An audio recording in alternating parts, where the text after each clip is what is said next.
오늘부터 우리가 함께 통독하게 되실 로마서는 총 16장으로 구성되어 있습니다.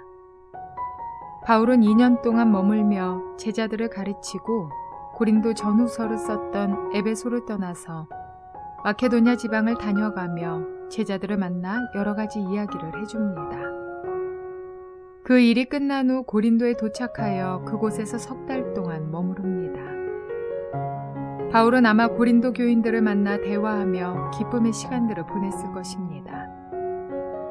그 후에 바울은 고린도 교회와 작별하고 오순절 전에 예루살렘에 갈 계획을 세웁니다. 즉, 마지막으로 예루살렘을 방문해 공식적인 선교 보고를 마치고 로마를 거쳐 스페인에 가고자 한 것입니다. 바울은 고린도 교회에서 머물렀던 석 달 동안 중요한 일 하나를 하는데 그것이 바로 로마 교회에 편지를 쓰는 일이었습니다. 특별히 오늘 함께 통독하게 되실 사도행전 20장 1절에서 6절과 로마서 1장에서 3장의 내용은 이러합니다. 로마서는 시간적 여유를 가지고 깊이 있게 쓴 편지입니다. 바울이 쓴 다른 많은 편지들은 편지 수신자들에 대한 경험과 이해를 기반으로 쓴 것인데 반해 바울은 이전에 로마에 가본 적이 없기 때문에 아직 로마 교인들을 직접 대면한 적이 없습니다. 그래서 바울은 좀 더 정성을 들여 편지를 써내려갔을 것입니다. 또한 그는 여러 생각 끝에 로마에 편지를 보내고 있는데 거기에는 로마에 가고 싶은 자신의 계획도 포함되어 있었습니다. 서두에 인사말을 나눈 후 바울은 로마서 15장 중반 정도에 이르기까지 구원의 도리와 예수 그리스도로 인한 구원받는 것, 그리고 칭의의 내용에 대해 정성을 다해서 써내려갑니다. 즉, 그리스도 예수를 통해서 우리가 어떻게 하나님의 자녀가 되는 신분을 획득했는지, 죄인이 그리스도를 만남으로 어떻게 의인이 되어 하나님의 자녀로서 권세와 영광을 누리는지 꼼꼼히 기록합니다. 바울은 모든 사람은 죄인이며 의인은 없나니 하나도 없다고 말합니다. 따라서 죄의 형벌을 면할 자는 없습니다. 죄를 해결할 수 있는 유일한 길은 하나님께서 예비하신 의의 길입니다. 의인이란 하나님께서 화목제물로 보내신 예수 그리스도를 믿음으로써 모든 믿는 자에게 미치는 의를 의미합니다. 모든 인생들은 오직 믿음으로 구원을 받습니다. 용서를 받기 위해서는 무언가 공로를 세워야 한다고 생각하기 쉬우나 하나님께서 인간의 구원을 위하여 그의 아들을 내어줌으로써 값을 지불하셨기 때문에 더 이상 지불해야 할 값은 없습니다. 그러므로 누구든지 믿음으로 그 선물을 받아들이기만 하면 구원을 받을 수 있습니다. 이러한 내용들을 기억하셔서 통독에 도움이 되시기를 바랍니다. 사도행전 20장. 소동이 그친 뒤에 바울은 제자들을 불러오게 해서 그들을 격발한 뒤에 작별 인사를 하고 마케도니아로 떠나갔다. 바울은 그곳의 여러 지방을 거쳐가면서 여러 가지 말로 제자들을 격려하고 그리스에 이르렀다. 거기서 그는 석 달을 지냈다. 바울은 배로 시리아로 가려고 하는데 유대 사람들이 그를 해치려는 음모를 꾸몄으므로 그는 마케도니아를 거쳐서 돌아가기로 작정하였다. 그때 그와 동행한 사람은 부로의 아들로서 베레아 사람 소바더와 데살로니가 사람 가운데서 아리스다고와 세군도와 더베 사람 가이오와 디모데, 그리고 아시아 사람 두기고와 드로비모였다. 이들이 먼저 가서 드로아에서 우리를 기다리고 있었다. 우리는 무교절 뒤에 배를 타고 빌립보를 떠나 닷새만에 드로아에 이르러 그들에게로 가서 거기서 이레 동안을 지냈다. 로마서 1장. 그리스도 예수의 종인 나 바울은 부르심을 받아 사도가 되었습니다. 나는 하나님의 복음을 전하기 위하여 따로 세우심을 받았습니다. 이 복음은 하나님께서 예언자들을 통하여 성경에 미리 약속하신 것으로 그의 아들을 두고 하신 말씀입니다. 이 아들은 육신으로는 다윗의 후손으로 태어나셨으며 성령으로는 죽은 사람들 가운데서 부활하심으로 나타내신 권능으로 하나님의 아들로 확정되신 분이십니다. 그는 곧 우리 주 예수 그리스도이십니다. 우리는 그를 통하여 은혜를 입어 사도의 직분을 받았습니다. 그것은 우리가 그 이름을 전하여 모든 민족이 믿고 순종하게 하려는 것입니다. 여러분도 그들 가운데 들어있어서 예수 그리스도의 부르심을 받은 사람이 되었습니다. 나는 로마에 있는 모든 신도에게 이 편지를 씁니다. 하나님께서 여러분을 사랑하셔서 그의 거룩한 백성으로 부르셨습니다. 하나님 우리 아버지와 주 예수 그리스도께서 내려주시는 은혜와 평화가 여러분에게 있기를 빕니다. 나는 먼저 여러분 모두의 일로 예수 그리스도를 통하여 나의 하나님께 감사를 드립니다. 그것은 여러분의 믿음에 대한 소문이 온 세상에 퍼지고 있기 때문입니다. 하나님은 내가 그 아들의 복음을 전하는 일로 충심으로 섬기는 분이시기에 내 마음속을 알고 계십니다. 나는 기도할 때마다 언제나 여러분을 생각하며 어떻게 해서든지 하나님의 뜻으로 여러분에게로 갈 수 있는 좋은 길이 열리기를 간구하고 있습니다. 내가 여러분을 간절히 보고 싶어 하는 것은 여러분에게 신령한 은사를 좀 나누어 주어 여러분을 굳세게 하려고 하는 것입니다. 이것은 내가 여러분과 함께 지내면서 여러분과 내가 서로의 믿음으로 서로 격려를 받고자 하는 것입니다. 형제자매 여러분, 여러분은 이것을 아시기 바랍니다. 나는 여러분에게 가려고 여러 번 마음을 먹었으나 지금까지 길이 막혀서 뜻을 이루지 못하였습니다. 나는 다른 이방 사람들 가운데서도 열매를 거둔 것과 같이 여러분 가운데서도 그것을 좀 거두려고 했던 것입니다.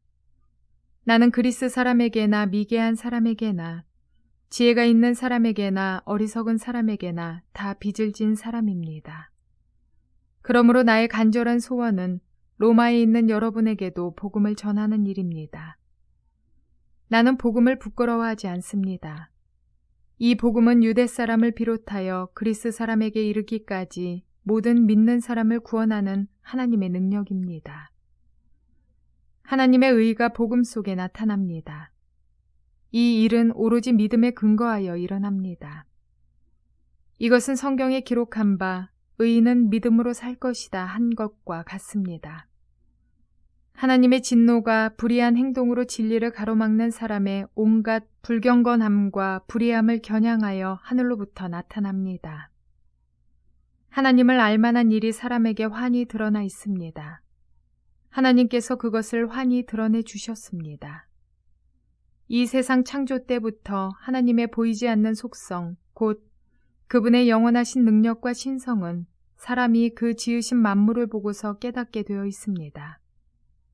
그러므로 사람들은 핑계를 댈 수가 없습니다. 사람들은 하나님을 알면서도 하나님을 하나님으로 영화롭게 해드리거나 감사를 드리기는커녕 오히려 생각이 허망해져서 그들의 지각 없는 마음이 어두워졌습니다. 사람들은 스스로 지혜가 있다고 주장하지만 실상은 어리석은 사람이 되었습니다. 그들은 썩지 않는 하나님의 영광을 썩어 없어질 사람이나 새나 네 발 짐승이나 기어다니는 동물의 형상으로 바꾸어 놓았습니다. 그러므로 하나님께서는 사람들이 마음의 욕정대로 하도록 더러움에 그대로 내버려 두시니 서로의 몸을 욕되게 하였습니다. 사람들은 하나님의 진리를 거짓으로 바꾸고 창조주 대신에 피조물을 숭배하고 섬겼습니다. 하나님은 영원히 찬송을 받으실 분이십니다. 아멘. 이런 까닭에 하나님께서는 사람들을 부끄러운 정욕에 내버려 두셨습니다. 여자들은 남자와의 바른 관계를 바르지 못한 관계로 바꾸고 또한 남자들도 이와 같이 여자와의 바른 관계를 버리고 서로 욕정에 불탔으며 남자가 남자와 더불어 부끄러운 짓을 하게 되었습니다. 그래서 그들은 그 잘못에 마땅한 대가를 스스로 받았습니다. 사람들이 하나님을 인정하기를 싫어하므로 하나님께서는 사람들을 타락한 마음자리에 내버려 두셔서 해서는 안 될 일을 하도록 놓아두셨습니다. 사람들은 온갖 불의와 악행과 탐욕과 악의로 가득 차 있으며 시기와 살이와 분쟁과 사기와 저기로 가득 차 있으며 수군거리는 자요, 중상하는 자요, 하나님을 미워하는 자요, 불손한 자요, 오만한 자요, 자랑하는 자요, 악을 꾸미는 모략꾼이요, 부모를 거역하는 자요, 우매한 자요, 신의가 없는 자요, 무정한 자요, 무자비한 자입니다. 그들은 이와 같은 일을 하는 자들은 죽어야 마땅하다는 하나님의 공정한 법도를 알면서도 자기들만 이런 일을 하는 것이 아니라 이런 일을 저지르는 사람을 두둔하기까지 합니다. 로마서 2장. 그러므로 남을 심판하는 사람이여, 그대가 누구이든지 죄가 없다고 변명할 수 없습니다. 그대는 남을 심판하는 일로 결국 자기를 정죄하는 셈입니다. 남을 심판하는 그대도 똑같은 일을 하고 있기 때문입니다. 하나님의 심판이 이런 일을 하는 사람들에게 공정하게 내린다는 것을 우리는 압니다. 이런 일을 하는 사람들을 심판하면서 스스로 그런 일을 하는 사람이여, 그대는 하나님의 심판을 피할 수 있을 줄로 생각합니까? 아니면 하나님께서 인자하심을 베푸셔서 그대를 인도하여 회개하게 하신다는 것을 알지 못하고 오히려 하나님의 풍성하신 인자하심과 너그러우심과 오래 참으심을 업신여기는 것입니까? 그대는 완고하여 회개할 마음이 없으니 하나님의 공정한 심판이 나타날 진노의 날에 자기가 받을 진노를 스스로 쌓아 올리고 있는 것입니다.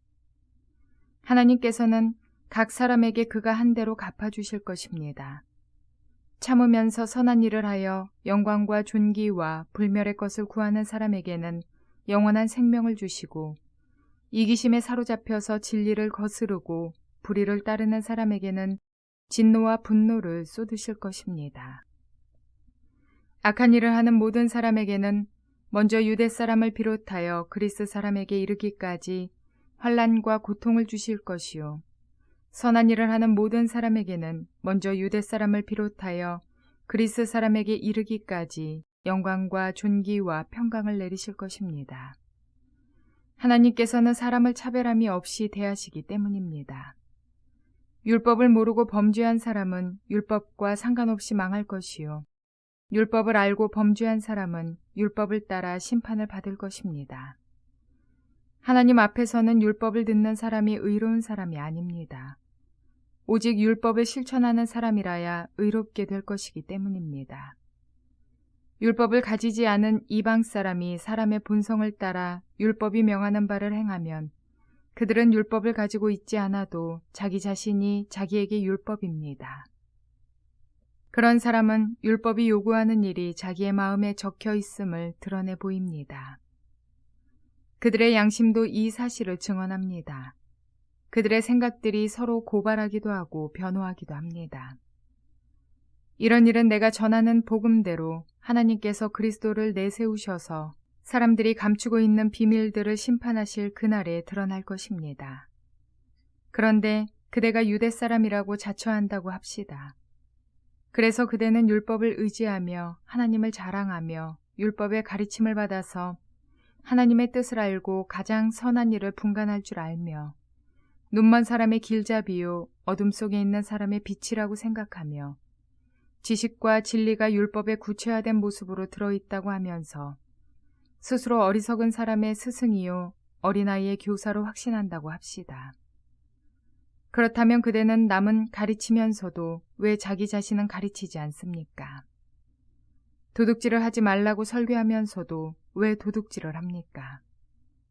간음을 하지 말라고 하면서도 왜 간음을 합니까? 우상을 미워하면서도 왜 신전의 물건을 훔칩니까? 율법을 자랑하면서도 왜 율법을 어겨서 하나님을 욕되게 합니까? 성경에 기록한 바 너희 때문에 하나님의 이름이 이방 사람들 가운데서 모독을 받는다 한 것과 같습니다. 율법을 지키면 할례를 받은 것이 유익하지만 율법을 어기면 그대가 받은 할례는 할례를 받지 않은 것으로 되어버립니다. 그러므로 할례를 받지 않은 사람이 율법의 규정을 지키면 그 사람은 할례를 받지 않았더라도 할례를 받은 것으로 여겨질 것이 아니겠습니까? 그리고 본래 할례를 받지 않았더라도 율법을 온전히 지키는 사람이 율법의 조문을 가지고 있고 할례를 받으면서도 율법을 범하는 사람인 그대를 정죄할 것입니다. 겉모양으로 유대 사람이라고 해서 유대 사람이 아니요, 겉모양으로 살같이 할례를 받았다고 해서 할례가 아닙니다. 오히려 속사람으로 유대 사람이니가 유대 사람이며 율법의 조문을 따라서 받는 할례가 아니라 성령으로 마음에 받는 할례가 참 할례입니다. 이런 사람은 사람에게서가 아니라 하나님에게서 칭찬을 받습니다. 로마서 3장. 그러면 유대 사람의 특권은 무엇이며 할례의 이로움은 무엇입니까? 모든 면에서 많이 있습니다. 첫째는 그들이 하나님의 말씀을 맡았다는 것입니다. 그런데 그들 가운데서 얼마가 신실하지 못했다고 해서 무슨 일이라도 일어납니까? 그들이 신실하지 못했다고 해서 하나님의 신실하심이 없어지겠습니까? 그럴 수 없습니다. 사람은 다 거짓말쟁이이지만 하나님은 참되십니다. 성경에 기록한 바 주님께서는 말씀하실 때에 의로우시다 인정을 받으시고 재판을 받으실 때에 주님께서 이기시려는 것입니다 한 것과 같습니다. 그런데 우리의 불의가 하나님의 의를 드러나게 한다면 무엇이라고 말하겠습니까? 우리에게 진노를 내리시는 하나님이 불의하시다는 말입니까? 이것은 사람들이 말하는 방식으로 내가 말해본 것입니다. 절대로 그럴 수 없습니다. 만일 그렇다면 하나님께서 어떻게 세상을 심판하실 수 있겠습니까? 다음과 같이 반박하는 사람도 있을 것입니다. 나의 거짓됨 때문에 하나님의 참되심이 더욱 분명하게 드러나서 하나님께 영광이 돌아간다면 왜 나도 역시 여전히 죄인으로 판정을 받습니까? 더욱이 좋은 일이 생기게 하기 위하여 악한 일을 하자고 하고 말할 수 있겠습니까? 사실 어떤 사람들은 우리가 그런 말을 한다고 비방합니다. 그런 사람들은 심판을 받아야 마땅합니다. 그러면 무엇을 말해야 하겠습니까? 우리 유대 사람이 이방 사람보다 낫습니까? 전혀 그렇지 않습니다. 유대 사람이나 그리스 사람이나 다 같이 죄 아래에 있음을 우리가 이미 지적하였습니다. 성경에 이렇게 기록되어 있습니다. 의인은 없다. 한 사람도 없다. 깨닫는 사람도 없고 하나님을 찾는 사람도 없다. 모두가 곁길로 빠져서 쓸모가 없게 되었다. 선한 일을 하는 사람은 없다. 한 사람도 없다. 그들의 목구멍은 열린 무덤이다. 혀는 사람을 속인다. 입술에는 독사의 독이 있다. 입에는 저주와 독설이 가득 찼다.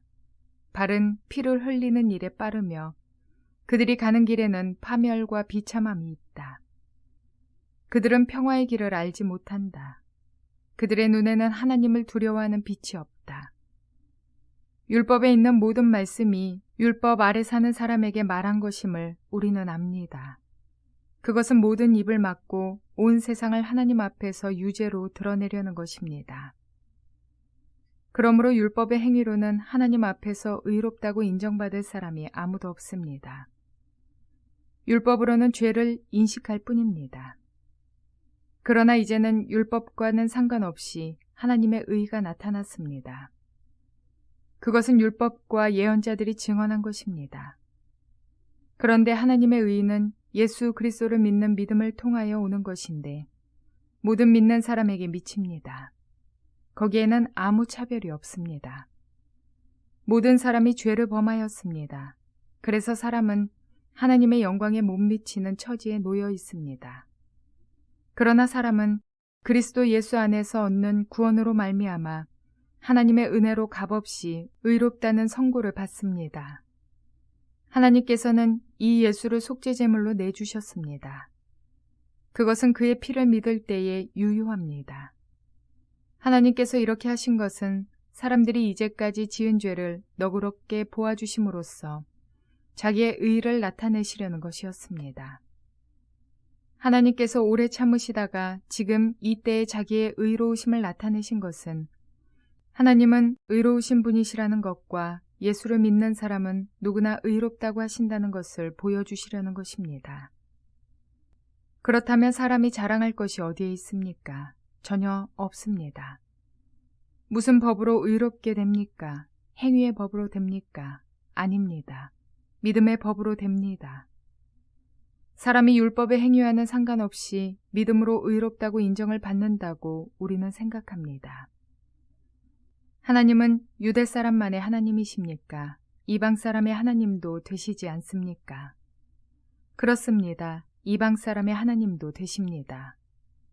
참으로 하나님은 오직 한 분뿐이십니다.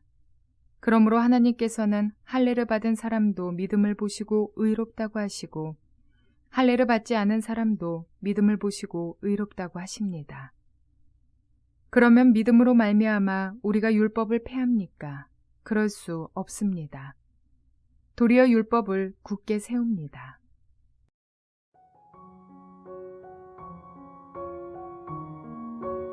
세상이 얼마나 타락해져 있고 그들이 하나님의 뜻과는 반대의 길을 가며 모든 사람이 죄인이며 심판을 면할 수 없다는 것이 오늘 읽은 본문들의 핵심입니다.